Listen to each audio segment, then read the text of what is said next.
All righty, we have a couple updates coming on that video. I think we're subtracting a speaker and adding 4 or 5, which we'll get to. Now, I have a challenge to you. If you've never been to a truth tour, this is the last one for real. We've done 77 in about 16 months, which is unheard of. Pat on the back with our amazing crews and wonderful, wonderful support staff. If you've never been on one, you really should go to this one. This will be worthwhile. It will be the best by far. It's October 14th. So many people are showing up. This may just be all wonderful family. Who knows? Because they're loving it right now. That's number one. Challenge number two. If you've ever been to a truth tour before, you must go to this truth tour because it is going to be epic. What is that? Well, that means everybody, guys. It's amazing. Go to this one. It's not a profit center for me. Anybody that really knows, they'll tell you, hell no, it's not. So they're not about me. This is about you guys getting together for the last time on this tour, which will be amazing. So be there because I'm a square. All right, next up. Dun, dun, dun. I'm not even going to say what's next up. Let's just see if she plays the sound, the beautiful music. Do I not have intro music today? The one day I literally dreamt about my intro music today, and I have no intro music. Oh, I'm heartbroken. Oh, I heard a dun dun dun. Okie dokie. Anyways, okay, perfect. Put me to sleep music. That is awesome. I like the comedy in the background because clearly I don't have that on me. All right, next up, let's play this video of the beautiful and amazing and incredible ladies. So we're going to see a lot of Homer Simpson moments, I believe, in regards to these anchors. There's a lot of dope or oh my God or we're going to see a lot of that going on. And it's a wonderful thing to see. The disclosures are hot and heavy. Robert and I talk about that. The dam is broken, guys. You're not putting the water back in the dam. The cabal, the dam is broken. Now, whether you think the cabal is lost, losing, or winning, it's pretty evident that they're at minimum losing because they are scattering all over the place. They can't even contain their own controlled media anymore. Think about that. When they can't contain CNN, MSNBC, Fox News, and their Hollywood types, when they can't contain their NFL players from saying the wrong thing, oh, what a segue. So there's NFL player Chandler Jones, quote, injected with an unknown substance by the Las Vegas Fire Department. That's right. Another disclosure from a celebrity type. This is a Super Bowl winning player that recently signed a $51 million contract with the Raiders. Why does this matter? It matters because these are the people that are going to wake up the people that think you're crazy. So use them to your advantage. Don't reject them outright. Use their information, their disclosures, and show the normies. Because the normies won't listen to you, but they'll certainly listen to this gentleman or somebody else. So prior to this encounter with the Las Vegas Fire Department, Jones was calling out, get this, and this is not told in most of the stories I read about this, by the way. He was calling out the head coach and the general manager of the Raiders on social media publicly. He's posting as if the two were doing something wrong to him. And if they were playing a game, they're trying to get him to quit the Raiders, a game that would save them, millions of dollars. Now, I believe he said they were trying to make him crazy. So he was calling them. He was texting them. This is a guy, $51 million. They wouldn't return his calls. They wouldn't return his texts. He's an active player.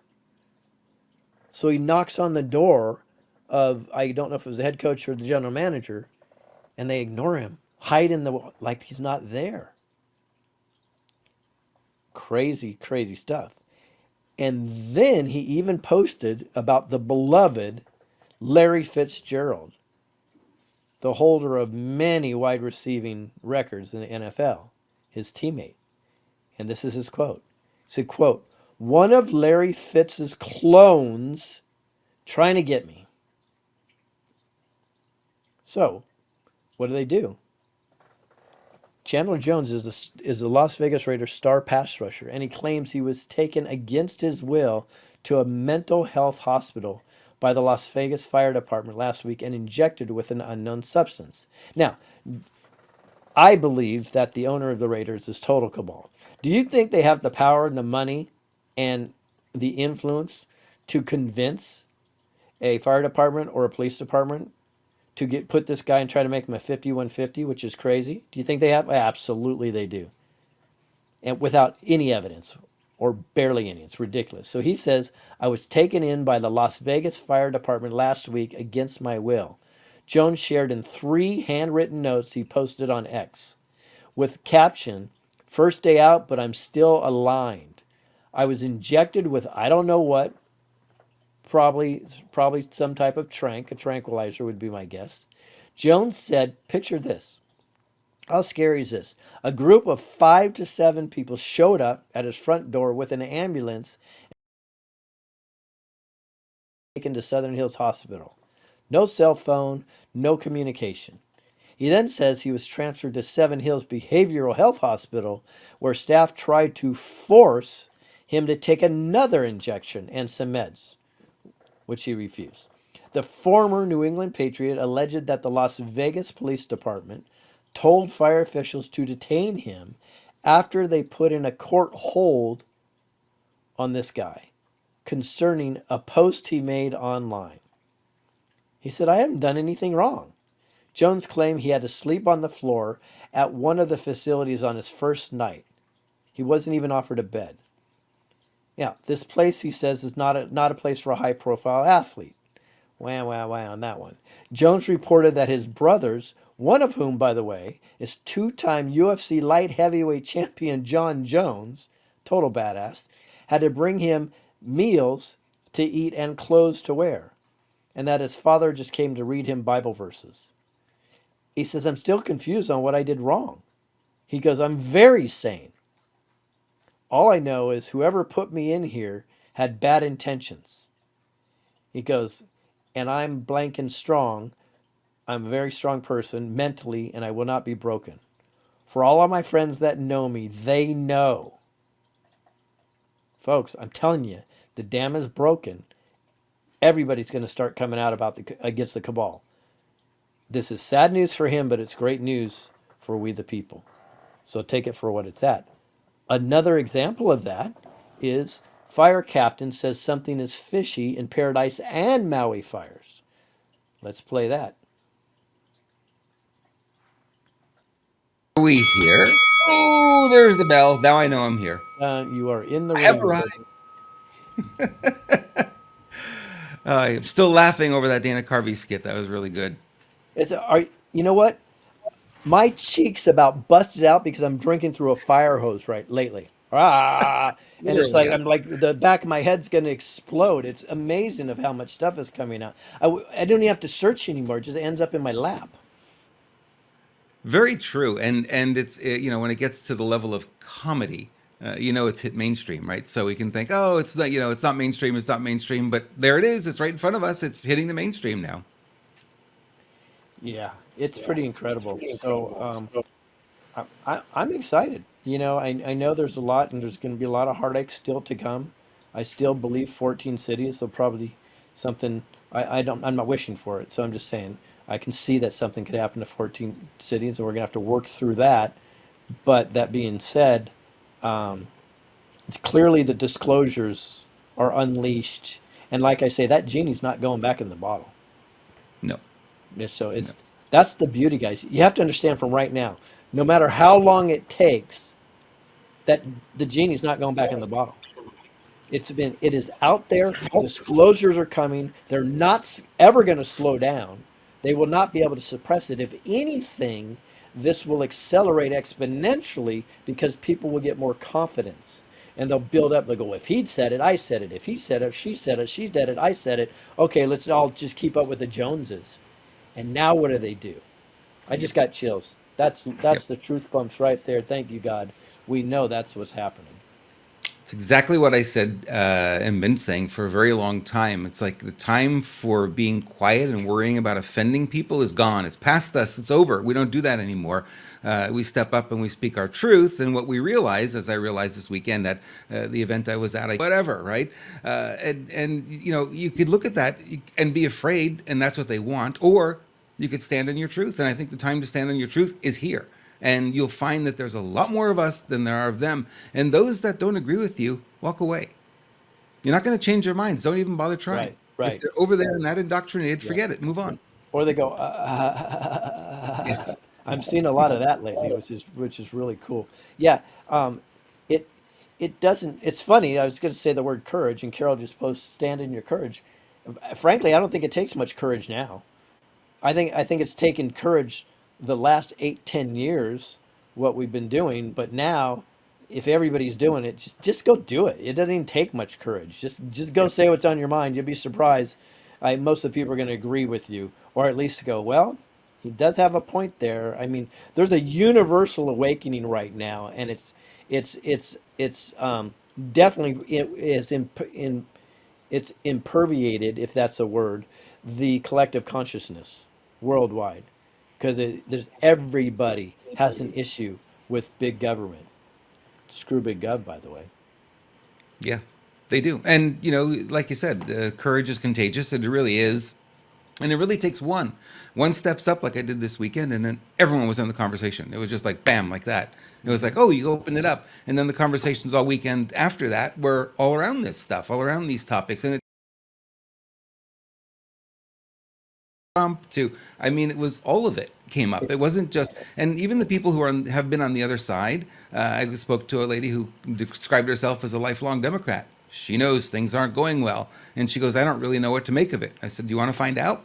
I could tell you. I could fill you in. She goes, well, just a little bit, because there are a lot of people who it's too hard, so they don't really want to see it. They know it's there. They're kind of peeking through the fence, but they don't Hmm. really want to know what that dog looks like on the other side, you know? Hmm. Hmm. And if we do that, and we could just bring them over just a little bit, just open up that fence just enough for them to see what's going on, we'll convert more.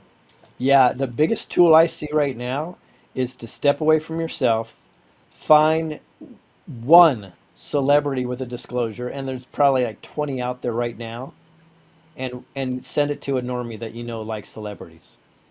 Somebody that you know watches the news, or somebody that you know just watches sports all the time, or is all into the movies, or believes everything Hollywood tells them.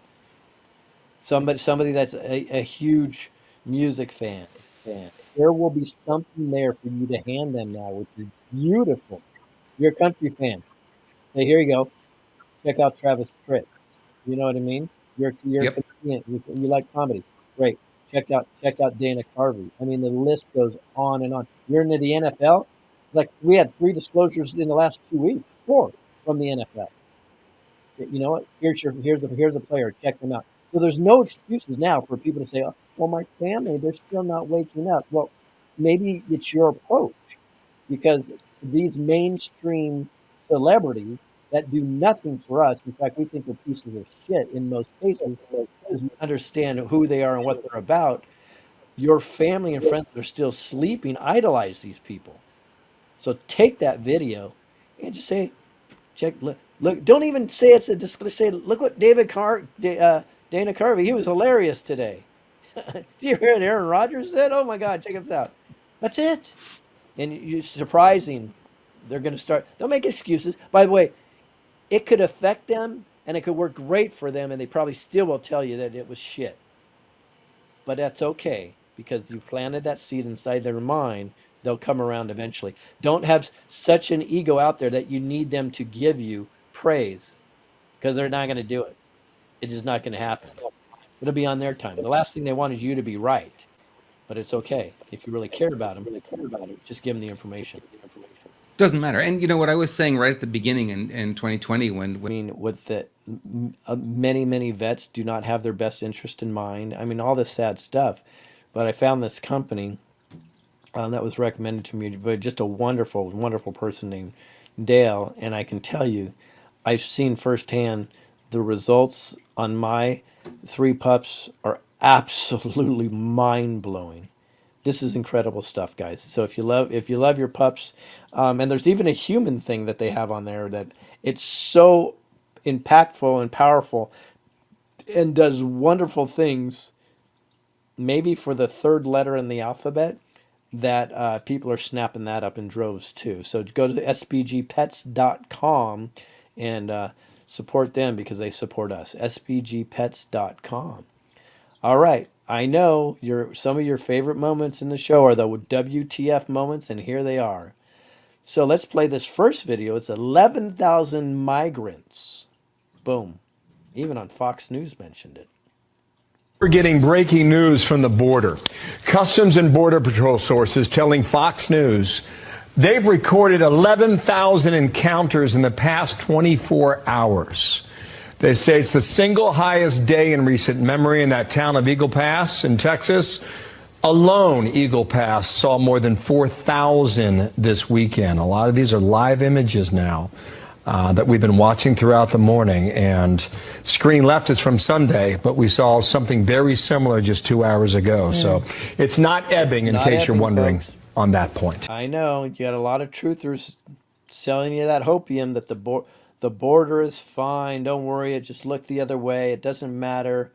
President Trump's completely in control. I don't know. If you want to see my take on President Trump, I did two completely different interviews today. One on Nicholas Veniamin and one on Deep State Mapping Projects, where we both went into President Trump and what's going on with Trump and what's the perception. Completely different type of interviews, so there's no overlapping information there. You should see them both.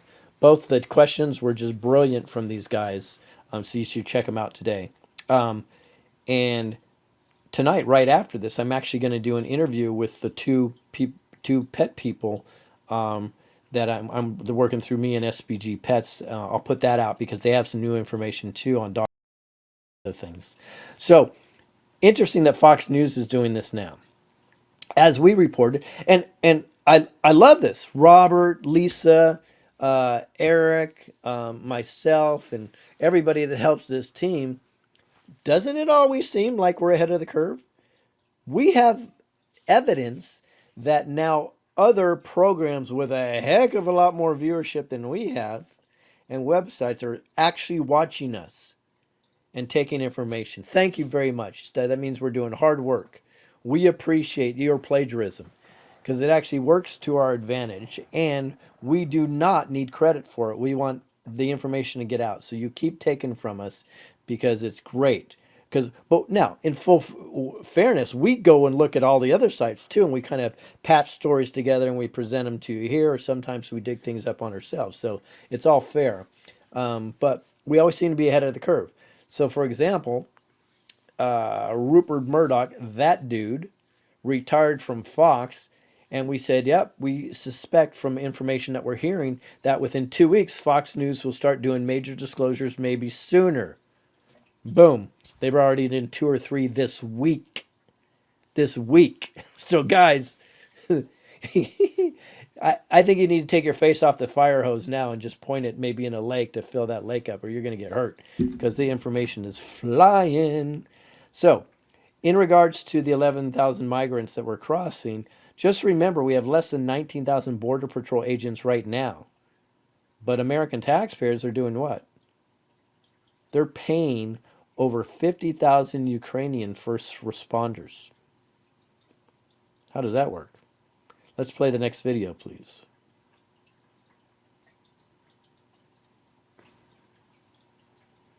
Now, isn't this interesting? This is a southern invasion, so there's a lot of train hopping going on, and you've seen it. Generally, they get in trailers that are on the trains, not on top of vehicles like this. What a lot of the train companies now do, and they're just stopping. Literally, so our commerce is not coming into the country, our goods, because they claim it's too dangerous. This would be a case right here because they're just standing on top. Very, very interesting. I want you to look at the average age, though, that you're looking at, and you don't see a bunch of kids and ladies up there either. That's a little concerning. So let's go to the next video And this will really give you an indication what may be going on. There was a part of the mRNA they never fixed. They couldn't fix it. And yet they rushed this technology out on everybody. You know, the data's there. I mean, I know YouTube squelched it. I know Facebook stopped it. Twitter stopped it. I know you couldn't even post it on LinkedIn, Instagram, right? Any of these were banning it. But that's our job, is to say, okay, if they're censoring it, then I want to know 10 times more than, you know, I would have otherwise if they hadn't banned it. If they would have left it alone, they would have been better off, literally. Because the more you say you can't have something, boy, the more I want it. And I kept digging, kept digging, kept digging to find this information out, because all of us, like I said, you know, you have a choice in life. Either you're going to do this, or you're going to regret going through life. And I didn't want to have any regrets. So I said what I said. I said my piece starting in 2020, and I let people know where I stood. And some of my family were shocked. Some of my friends were shocked. Some clients said, I can't do business with you because you believe what you believe. And I said, small price to pay, literally, because regrets for a lifetime. And I'm not going to have regret. So family members of mine who are suffering, some, actually not many, but some have passed away because of these jabs. I don't have regret over it because I let them know what I knew. And it was their free will. I don't control it beyond sharing the message. I know I don't have control beyond that.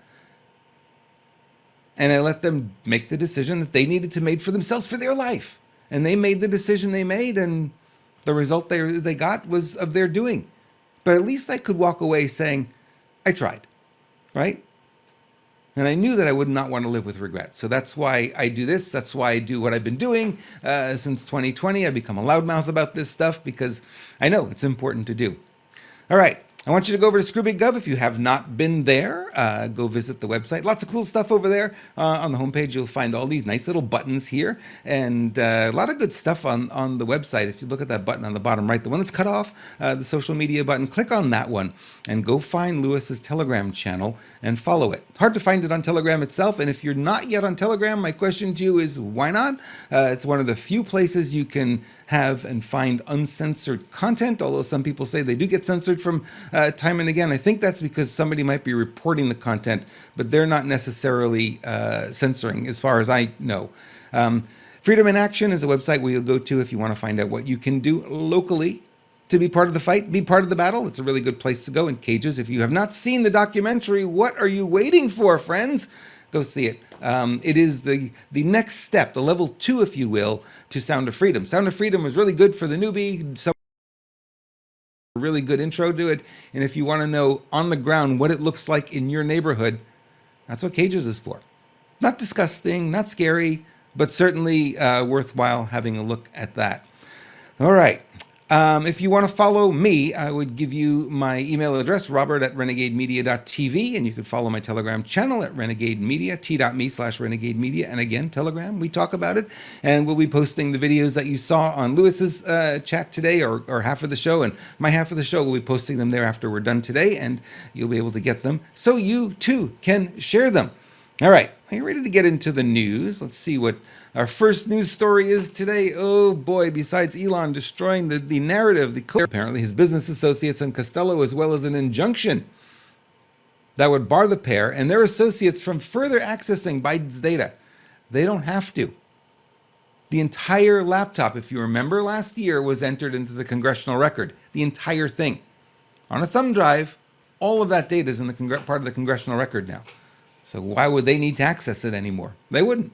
Go ahead, bar them. Doesn't matter. So I like this last comment here. So it wasn't a Russian disinformation campaign after all, was it?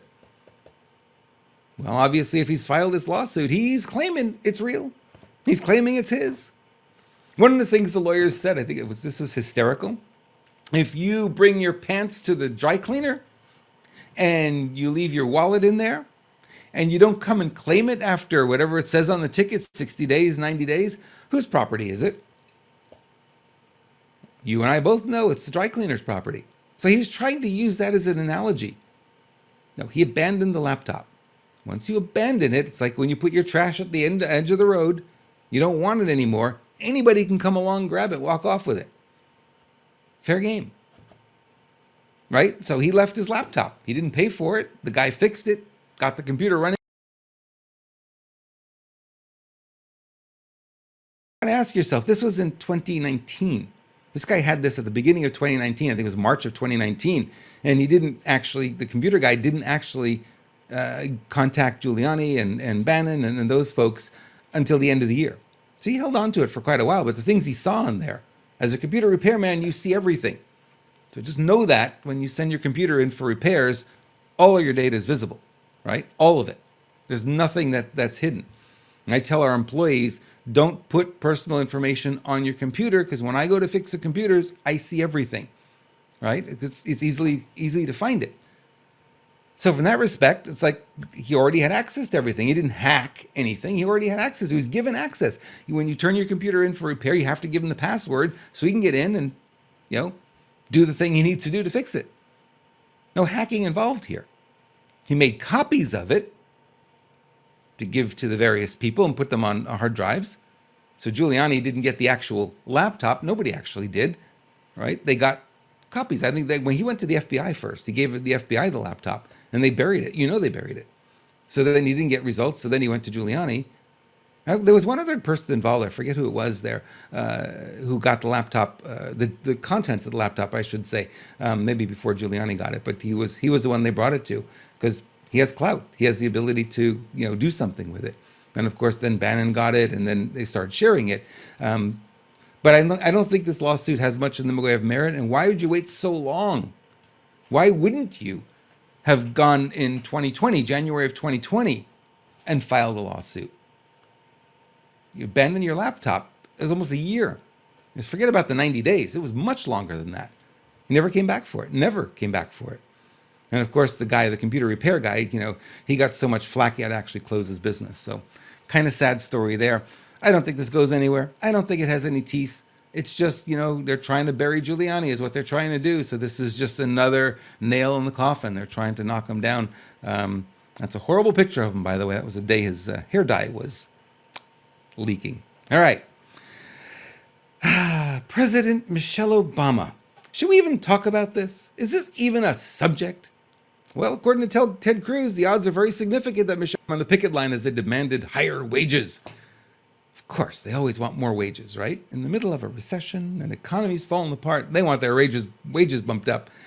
It's the first time in modern history a sitting president has joined striking workers. Biden walked the line, shaking hands and exchanging fist bumps. The president wore a baseball cap that read UAW in solidarity with the United Auto Workers and a blue sweater with the presidential seal. He's wearing the part. He's got the good wardrobe, right? The striking workers wore red shirts and carried signs. They chanted, "What do we want? A contract. When do we want it? Now." The president used the bullhorn to address the crowd. "You've heard me say it many times. Wall Street didn't build this country. The middle class built this country. The unions built the middle class. That's a fact. Let's keep going. You deserve what you've earned, and you've earned a hell of a lot more than you're getting paid now." When they asked Biden if the workers deserved a 40% pay raise, who in the world gets a 40% pay raise? Lewis, I think I want a 40% pay raise here. Well, 40% of nothing is still nothing, isn't it? Okay, who gets a 40% pay raise? They're campaigning for that. Biden said, should they get it? And Biden goes, yes, they should. Wow. 40% pay raise. 40%, not 4%. Cost of living, 4%, 3%, 4%. That's what everyone else gets, right? That's kind of normal. They want a 40% pay raise. How does that hit you? No, a 40% pay raise, if they were to get that, think about what that would do to the cost of the car you would buy next year. Because that is not coming out of the car manufacturer. The car manufacturer has money because they sell you the car.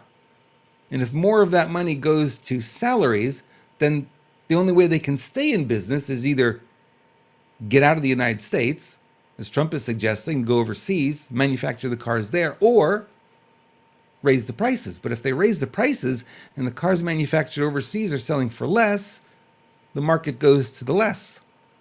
And their cars sit there like the Ford Mustangs are sitting there now on the lot, and they're collecting dust and nobody wants them. They're priced out of the market.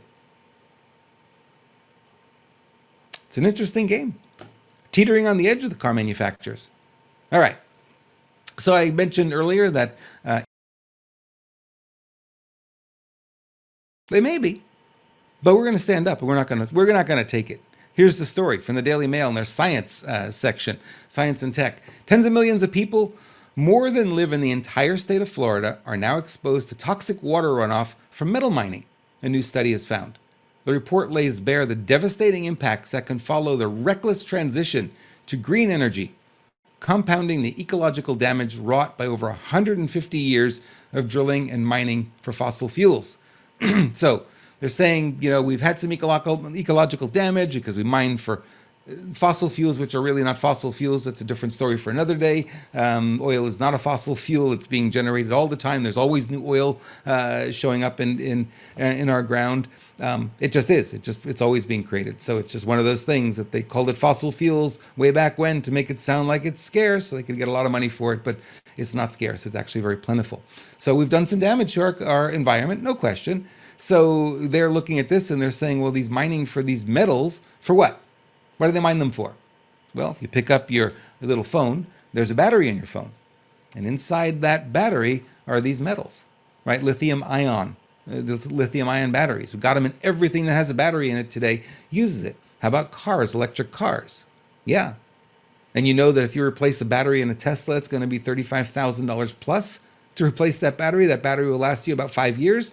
And then they take them out of the car, and then they have a challenge recycling them because they're not that recyclable. If you put pressure on them, they tend to explode. They've got a lot of charge in them. They tend to explode. The researchers found that 23 million people worldwide, as well as 5.72 million in livestock, over 16 million acres of irrigated farmland, and over 297,800 miles worth of rivers have been contaminated by mining's toxic byproducts seeping into the water. Excuse me.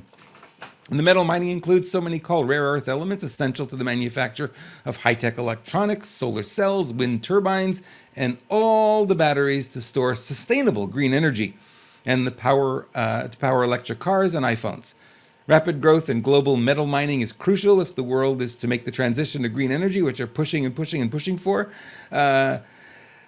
Let's see. But there's a lot of threats to our global water supply. North America stood out as the most affected, as 123,280 miles of tainted river systems and approximately 10.7 million acres of polluted floodplains already in this country.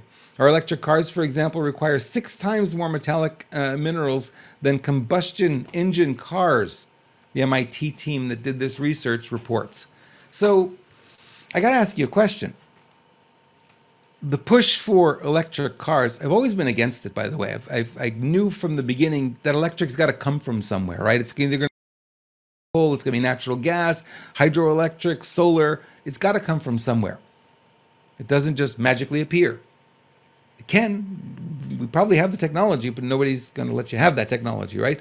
It's a story, again, for a different day. But if we look at it, it's like the systems we have now, we have to generate electricity somehow, fill the car up with electricity, which takes forever, right? You have an electric car and you got to sit there for, an hour or two to get it charged up. And if it's cold, it's not going to charge.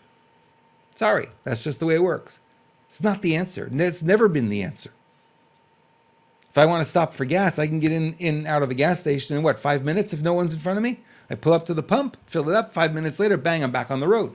Electric car, not so much. You better plan, to read a book or something for an hour because it's going to take a while to charge the car up. And you can only get it to 80%, and then that last 20% is a very long process, as you all know, right?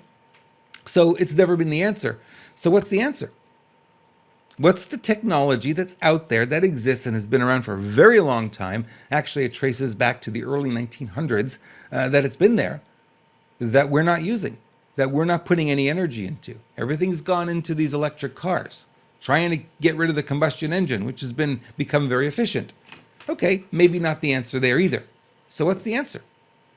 Come on, hydrogen cars. There you go, Denise, you got it. Denise has got it. She's on target. Hydrogen is the answer, right? Hydrogen, which, by the way, Toyota has a hydrogen car and has had one on the market now for at least the last 10 years that I'm aware of. Challenge with it is there's no hydrogen charging stations anywhere. So where do you go to fill up the hydrogen? The tanks in the hydrogen car look like scuba tanks, right? That kind of tank, and they fill it up with compressed hydrogen. Now, here's the cool thing about that. You can actually have a hydrogen generator installed in your house. Yep. Fill it up with water, turn on the power, electric, and it'll generate the hydrogen that you can put into your car. They can go one step further and they could build that generator into the car so you'd actually fill the car up with water. And it would generate the hydrogen as it needs it as you drive. That technology exists. So why, with all this challenging, stuff through our ecology, why are we going in that direction? Why are we polluting everything? Polluting our floodplains, polluting our rivers, mining for these things. And we've been told that we don't mine for rare earth minerals here in the United States, but apparently we do. We have 123,000 miles of river that are contaminated. That's a lot. 10.7 million acres of polluted floodplains. That's a lot. Just saying. There are other ways around it. Okay. It's going to be my lead-in now, because you see how I did this? I'm just leading into talking about Neumi, because you are getting the toxins no matter what. They're coming out. They're coming out. And we don't want to have the toxins. We want the toxins to go away. We want to get them out of our system. How do we do it? Glutathione, the master antioxidant, as Lewis said earlier, is very important for your liver, because your liver is the filter that cleans the blood and cleans this stuff out, helps you with oxidative stress, helps you with your energy, helps you sleep better. And they've added a little turmeric in there as well, and they also nanoparticleized it, so it goes in your mouth, you swish it around for 2 minutes, goes in right into your bloodstream. Get glutathione and turmeric. Turmeric helps with inflammation, helps you with joint pain, and the results we're seeing, not everyone has results. I can tell you it's not the remedy for everybody, but for the people who it's the remedy for, the results are nothing less than spectacular, right? And you saw Lewis's hair is much darker. Bruce Poppy, or my co-host on Friday's show, right? Unraveling the News. Yeah, his hair is growing back. He's actually getting hair growing back on his legs. He's never had hairy legs before, he said. So that's kind of interesting. Well, it makes sense, because when you remove the toxins, right? Why does the hair fall out when you do chemotherapy? Because your body's trying to detox, and that's like a drastic detox when you lose hair. You've got a lot of toxicity, and your body's just like, it's got to go out. It gets in the hair, and the body's like, get the hair off, drop it. We don't need it. It's trying to detox. So when you add the glutathione, the hair comes back. Why does it come back? Because your liver's doing the job it's supposed to do. Now, as we get older, we don't have as much glutathione in our system, and we got to supplement system, and you don't get much at all, if anything. Some of the supplements that are out there that are glutathione, you don't get anything. So this is a much better way. Intravenous would be the other way to do it, but that's expensive, inconvenient. Who wants needles? And this is just, I do it 3 times a day. Swish a couple of ounces around your mouth, about 2 to 3 minutes, and swallow the rest, and go on with your day. Tastes great too. So want to find out more? I have a page set up here, renegademedia.tv/energy. You can scan that QR code with your phone, or you could just write down the website, renegademedia.tv/energy, and you go there and you will find out a little bit more about glutathione and the Neumi skin product that they have as well, that helps your skin heal and lighten and turns, just so much better. You'll find all of that when you go over to that website. Okay. Deep breath, right? What's next? All right. I guess we're going to talk a little bit more about EVs. Electric vehicles. This is an interesting story. I came across this and I wasn't sure I wanted to cover it, but then I read it and I was like, there's a lot here. So let's dig into this a little bit. So Ford, that company that has all those electric Mustangs that they decide to come out with, which, by the way, don't look anything like Mustangs. Just saying. They call it a Mustang and they stuck that label on it. I had a 1976 Mustang Cobra II when I was in my late teens. A Mustang fan. That new thing that they made electric is not a Mustang. Ford Motor Company will pause its $3.5 billion project to build EV batteries in Marshall, the company announced Monday, citing concerns about its ability to competitively run the plant.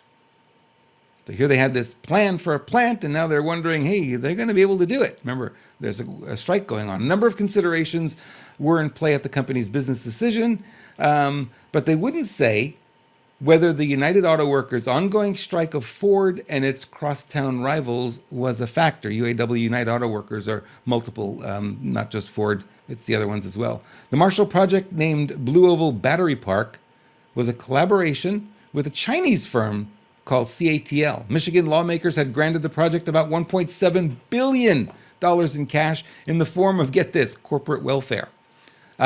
Ford saying, we're pausing the work. We're going to limit spending on construction at Marshall until we're confident about our ability to competitively run the plant. This is Ford spokesman T.R. Reid telling the Detroit News on Monday. After failing to land other high-profile Ford deals, Governor Whitmer gave away the store to bring Ford to Marshall, said Republican House Leader Matt Hall. But with the Democrats pushing policies that make Michigan less competitive, the $1.7 billion in subsidies and tax incentives still fell short. You can't beg them to come in. You can't pay them to come in. The climate in Michigan has become so anti-business, same in California, that Ford cannot be certain of the project's profitability, even with billions of dollars in frivolous incentives from the state. This is Representative Pat Outman, Republican of Six Lakes, said. The governor's proposed energy mandates are too extreme and will raise already burdensome electric costs in Michigan, the exact reason why Ford picked Tennessee over our state for a previous project. Again, you meddle with business. You put regulations in, right? It's one of the biggest drivers of business. You're going to pull them toward us, pull them away from us. You bring in these regulations. And they're very anti-business. Well, anti-business is what? How many jobs would be lost if they close? They don't do this plant. How many jobs would be created if they did? Right? It would boost the economy. But instead, they go after these crazy World Economic Forum goals, and they're just, whether you're a fan of Ford or not a fan of Ford, I'm not a big fan of Ford. It doesn't really matter. It's like you just got to look at it from that perspective. It's like, wow, Michigan's really suffering because of the installed leadership. Remember, Whitmer did not win that last election, right? She again was another one who was installed. And we know Detroit had a lot of problems in 2020. Of course they did. You remember they were putting up the boards on the walls, the 4x8 panels on the walls, so the Republicans couldn't see the votes being counted? That's illegal. Did anybody go to jail, by the way, for any of that? You know anyone who went to jail? Give me some names. Give me some numbers. Not one. Not one. Wow. Okay. All right. Here's a little context on the Netflix story, because this came up back in, gosh, I'm going to say 2015, 2016, somewhere in there. And what Netflix did is they knew net neutrality was maybe there was going to pass or not going to pass. So they didn't know which way it was going to go. So they became proactive. And what they did, get this, is they installed their servers at the ISPs, Internet Service Providers. That's where their servers were, right there in the same building or the building right next door. And they did that. They paid a lot of money to do that so that the ISPs wouldn't throttle them and Netflix would be a great experience for the end user. Because without this net neutrality, right, you could see where some ISPs might say, you know what, we're getting money from this other guy over here. We're going to slow down all the traffic coming from Netflix. Easy to do. You just look at the IP addresses that Netflix has. When that traffic comes, you throttle it back. So there was this game of cat and mouse with this, and it was going around, and they finally said, no, we're not going to do net neutrality. And the ISPs promised not to throttle, right? But you and I know when you hit a certain bandwidth cap, right? So our cell phones, I have, 100 gigabytes of data a month, and after 100, they throttle. So I don't get Premier service anymore. Now I get whatever's available, right?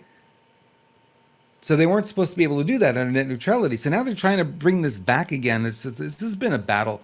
And the battle really is a little bit less about net neutrality. And I know I'm going to get a little technical here, but it's more about trying to make the internet a utility like the phone service or your electric service and fall under those rules. They call it Title II. So if they wanted to do that, then everyone would have to have internet, right? It would be subsidized by the government. It would be heavily regulated by the government the way the phones are. And they wouldn't be able to throttle you. So the government can't listen in on your telephone calls on your landline and say, you know what, that Rob guy's talking about Trump a little bit too much. We're going to cut him off. They can't do that. Under Title II, they don't have the right to interfere. Challenges with Title II is then the internet becomes really regulated. So the battles, it's a little murky to see, do you want more regulation on the internet? It's been really great for innovation. Without the regulation, you bring the regulation, the more regulations, the less innovation you get. So all the great tools that we have, all the great apps, that all that development slows down the more there's regulations because there's more red tape to get through. So which side do you fall on? I don't want things throttled. I like this idea, but I don't want it to go too far. And once they start with the regulations, they're not going to stop. It's going to go further. So the proposed rule from the Federal Communications Commission will designate internet service, both wired, the one find in homes and businesses, as well as mobile data on cell phones. Now, notice this, they didn't say talk time. Talk was different. It isn't anymore. And I think all the voice now goes over data. It's all voice over IP on the cell phone. So there's no more, you don't have any minutes anymore. The reason why is because everything's going as data now. So they changed it. They want to change it to an essential telecommunications akin to traditional telephone services, according to multiple people familiar with the plan. The rules would ban internet service providers from blocking or slowing down access to websites and online content. The people told CNN. Bloomberg was the first to report the news. ISPs have refrained from doing the kind of blocking and preferential treatment that net neutrality advocates have warned could occur up to this point. So the ISPs have been good. They haven't been doing it, but yet they have. You and I both know they have. We use a certain amount of data. There's data caps, but if it's a utility, all of that would go away. So there's some good news if that were to happen. There's also some bad news, kind of a double-edged sword here. Net neutrality began as a bipartisan issue with George W. Bush issuing some of the earliest principles for an open internet that led to FCC attempts at create a concrete regulation in 2010 and again in 2015. So they've been at this for a little while and they haven't been able to get it through.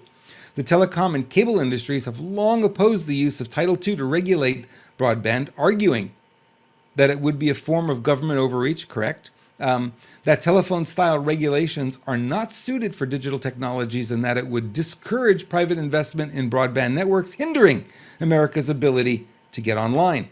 If approved next month, the FTC draft would be open for public comment, and we should all comment on this until approximately mid-December. So there'll be a little bit of time, maybe 90 days or so, to comment on it, followed by an opportunity that would for public comment, which lasts maybe into January. A final set of rules could be voted on in the months following. So you want to follow this one. We want a free and fair and open internet, don't we? We want to be able to continue with the innovations and the great things that the internet's brought us. Brought us some bad stuff as well, no question. But do we want the heavy-handedness of government overreach, right? Government regulation. So that's what's in the balance. And it's an interesting dance. And, which side do you fall on? Well, I want a little bit of this and a little bit of this. So maybe there's a third option somewhere in the middle. I don't know. We'll see. It'll be an opportunity when we see the draft, because I haven't seen it yet, what they're proposing. It'll be an opportunity for us to comment on it. And I will bring that up, when it comes out and later this year. I'll definitely be talking about it because it is a big deal. And it's something, since we all use the internet, we all have cell phones, probably we want to be on top of more than anything. All right. Next story we have, the impeachment inquiry hearing. Woohoo, baby, we're going to have an impeachment. I am not excited. I'm just playing. I'm not excited. Today we're announcing the witnesses for our first hearing on President Joseph R. Brolin, his family's domestic and international business practices. Here are the witnesses that they have named. Bruce Dubinsky, founder of Dubinsky Consulting. Don't know who he is? Might be an idea to look him up. Eileen O'Connor, former Assistant Attorney General, Department of Justice, Tax Division. Okay, so we've got a government insider here. Jonathan Turley. We all know Jonathan Turley, right? He's got a podcast. He's out there a lot. He's with George Washington University Law School. So what they're saying, remember, they were going to start the impeachment inquiry this Thursday. So now they've got the witnesses lined up. They're ready to go. And the inquiry is just asking the question, do we have enough information to go after Joe Biden? Yes or no? Well, that's the question. That's what's going to be asked here. Do we have enough information to go after Joe Biden? We'll see. All right. Next story. We'll follow the impeachment one, by the way, Thursday. We'll follow up on it and probably have a lot to say, Bruce and I, on our Friday show. Next story. Sean Hannity to moderate debate between Newsom and DeSantis. Who cares? All right. Donald Trump said, Fox News was our voice, but sadly that voice has developed a serious case of laryngitis. I think he's right about that. I can agree with that. I think that is so true. Alrighty. I want to leave you with just wrapping up here one thought for the day, and we've been talking a lot about this. We've entered into a serious, period of disclosure. I've been talking about this now since November of 2022 when a few things happened and I got wind of it and I said, you know what, we're entering the disclosure period and this is going to be interesting as more and more is revealed. And we see that. We're watching the news stories, we're watching the things that are coming out. We, friends, are getting disclosure every single day. It's now accelerating. Don't be blind to it. Don't be numb to it. It's all important that we learn what has been going on. So this disclosure is going to continue. And the question that I always have is, okay, what happens next? Well, I think what happens next is going to be up to us, right? We know that we have all the receipts, we have the data, we have the information, we have the narrative. We're breaking through all of this stuff as a collective, and more people are funneling into our side and realizing we weren't lying. We weren't conspiracy theorists. We were just a little early. We had figured it out before the rest of the people did. Now they're kind of figuring it out too. So I think what happens next is going to be up to us.